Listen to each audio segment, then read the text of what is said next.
I tried to use this wood clamp to clamp a couple of metal pieces together so that I could weld them. And the idea worked perfectly, but the wood clamp did not exactly survive. I kind of melted one end here. So what I'm going to try to do is make some changes to this that would allow me to use it in the future for welding things together and not produce this kind of a problem. So this end can just come right off, and this one can come right off. And if we unscrew this, we can take this end off also. Once we get this off, we should be able to pull the end right off of here. There we go. And a little pressure here, and off it comes. We're going to make some adjustments to both of these ends.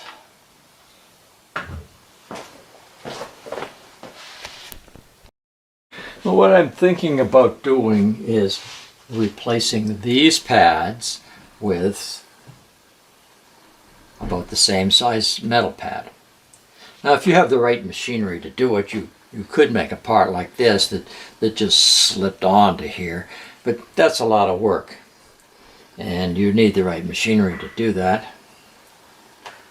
But if you just take a part like this, just a piece of metal, cut off the right size, about the same size as that head, I think we can drill a hole right through the center of this and screw it onto here. So what I've done is I've located the center part of this here. You can see a little punch mark here. I've used one of these center punches to just put a little bit of a mark there like that, right in the middle. And I'm going to drill and tap that for 632 screw thread. And then I'll put a hole in this and see if we can't attach this to that.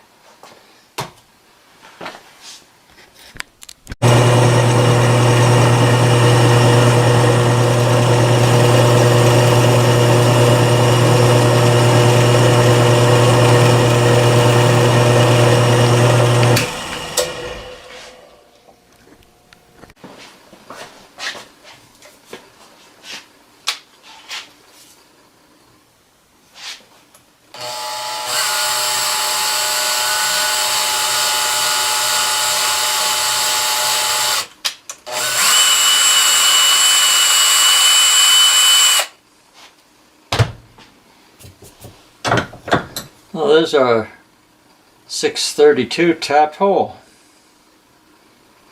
and it looks like it's pretty much in the center, so we should be good there. Now we have one of our metal ends that we have produced, and we've got a hole marked in the center. We're going to put a clearance hole in for 632 screw.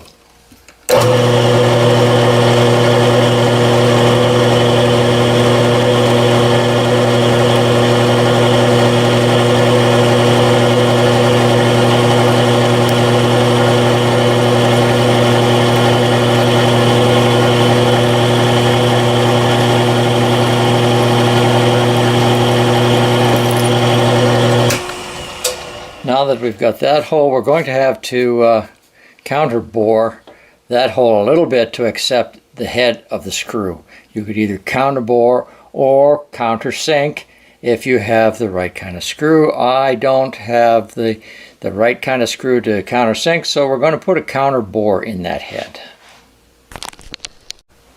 Here's the screw that we're going to use. The head was a little bit bigger than a 1/4 inch, so I ground it down so that I could put a 1/4 inch counter bore in this hole. I'm going to be using a 1/4 inch end mill, but you could use a 1/4 inch drill for that.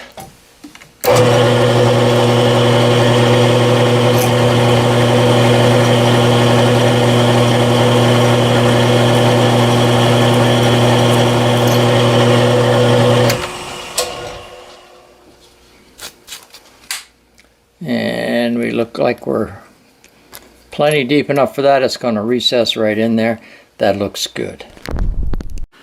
We'll just tighten that screw up in here.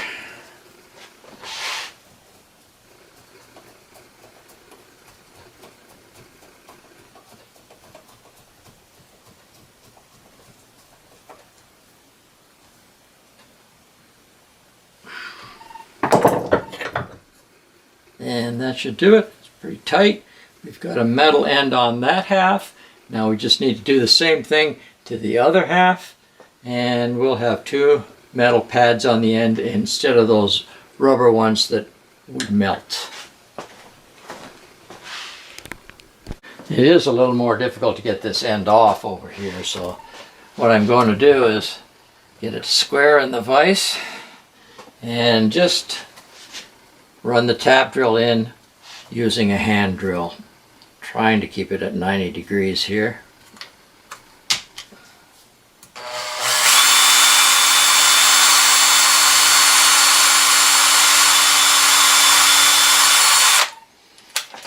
I think that's going to be good enough. And now to run the tap itself through.